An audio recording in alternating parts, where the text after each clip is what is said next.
Concepts for inventory management. First off, we have inventory. What is it? It's a stock of items an organization keeps ready so that they can meet customer demands, both internal or external. This could include raw materials, work in progress, maintenance, repair and operation items, and also finished goods. The function of inventory. Inventory serves many different purposes. It helps to meet anticipated customer demand.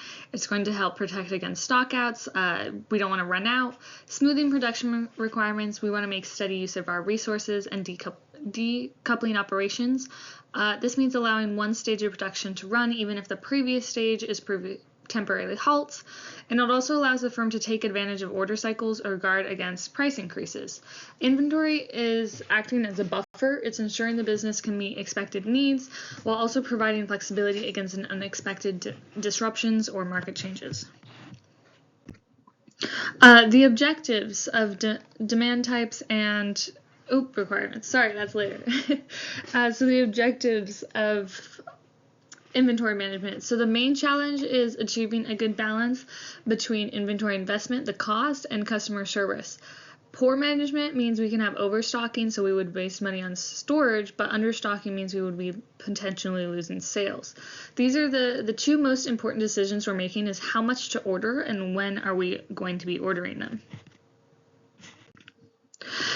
Demand. There are two types of demand. Independent demand. This is the demand for an item that is driven by the market. It is not related to inventory decisions for other items. For example, this typically applies to finished products that are ready to be sold, such as radial tires sold by a distributor. And then dependent demand, on the other hand, is for components or materials that are used in the production process. The quantity of these items depends on the demand for the finished product they helped create.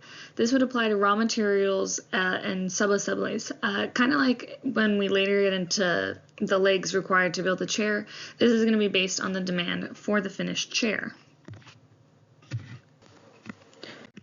Next, we have requirements for effective inventory management. You would need several key pieces of information. You need a reliable forecast demand, a system to track inventory on hand and on order, a classification system, and knowledge of lead times and variability. You would also need reasonable estimates of all related costs like holding, ordering, and shortage costs. Without these components, inventory decisions that we just mentioned, how much and when, you're kind of just guessing for them. Now we go into our inventory counting systems. A periodic inventory system. Inventory is physically counted at a fixed periodic intervals, for example, weekly or monthly, and the count would then determine how much to order. This method is simpler, but it does requires less rigorous control and might lead to stockouts between counts. As for perpetual, this is also known as a continuous review system, and this system continuously tracks removals from inventory. When the stock level drops to a certain predetermined level, which is the reorder point, a fixed quantity is automatically ordered. This helps provide better control and timely ordering, and it minimizes the risk of stockouts. So for example, a perpetual inventory system could be like barcodes. So whenever they scan a barcode, I don't know, we're going to pretend it's cans of soup. If they have 100 cans of soup at their store, but now they get down to 50, that 50th one was scanned, it's been sold, now they know to reorder it. Next, we move on to our ABC classification system.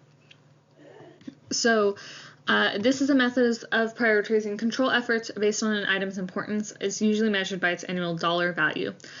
This ensures that management focuses the most time and effort on the items that matter the most financially. 8 items are the very important items. They account for only 10 to 20% of the total number of items, but they make 60 to 70% of the annual dollar value.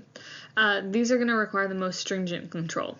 And then C items, on the other hand, are the least important. They account for 50 to 60% of the number of items, but only 10 to 15% of the annual dollar value. And control over these items can be less strict because they're just less expensive. Lead time. Lead time is going to be the time interval between placing an order and actually receiving it. And then for this one, this time period is crucial for determining when to order. This is going to come in later for the ROP. Holding, also known as carrying costs, or the cost of carrying an item in inventory for a specific period, usually a year. This covers costs like insurance, obsolescence, and the cost of capital. Ordering cost is the fixed cost of ordering and receiving inventory. This could include preparation and shipping costs, and then shortage cost is the cost incurred when demand exceeds the supply on hand, and this would include lost sales or the loss of customer goodwill. Now, how much to order? This brings us into the EOQ model and the goals of it. So these models identify the optimal order quantity by minimizing the sum of annual ordering costs and annual holding costs. The basic model is a starting point, and then the quantity discount model is a variation. The assumptions. So this model relies on specific conditions. Only one product is involved. Annual demand is known, demand rate is constant, lead time is known and constant, and that orders are received in a single delivery and no quantity discounts are available.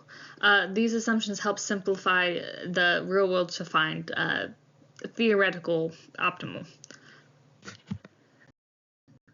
Here's the inventory cycle. Can't go into that too much. And then we have total cost, the total cost formula. So it equals the annual holding cost plus the annual ordering cost.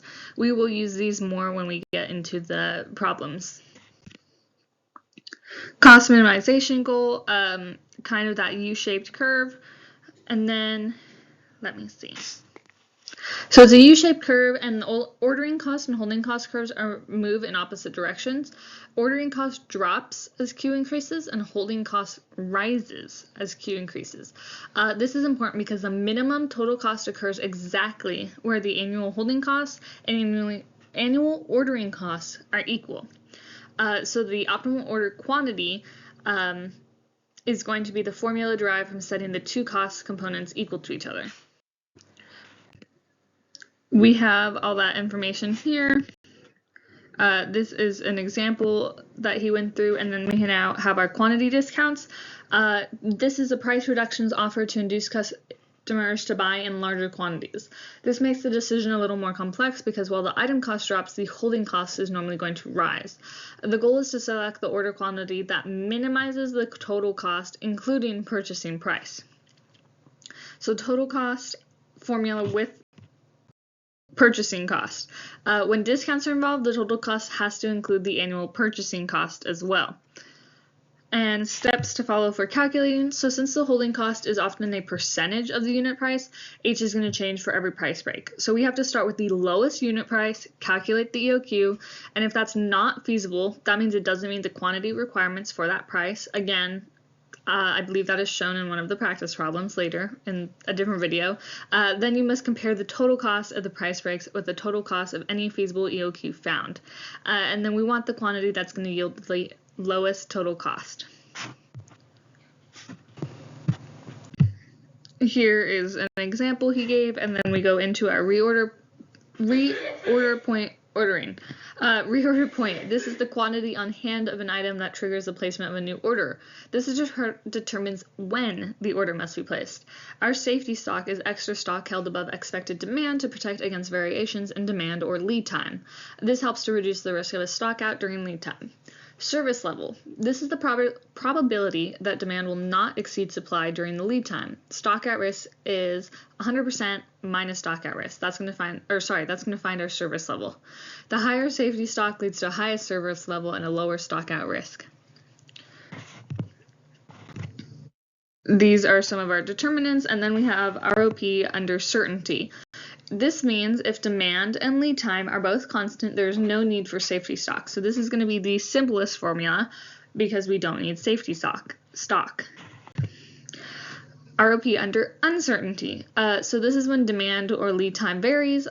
Uncertainty creates the possibility of a stock out, and safety stock must be added. So ROP is going to be the expected demand during lead time plus our safety stock.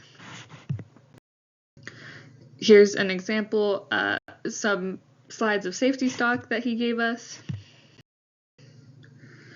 And then reorder point. I think this is all I can add. No, there's cases, sorry. So here are the different cases. So different formulas are used based on whether demand or lead time varies.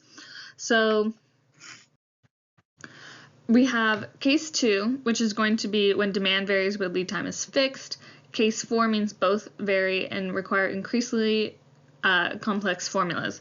Now, the way to help remember this is going to be that we know ROP is going to be the expected demand during lead time plus safety stock. Expected demand during lead time when they're both fixed because there's no safety stock. Well, again, this is the same plus our safety stock, expected demand plus safety stock, expected demand plus safety stock.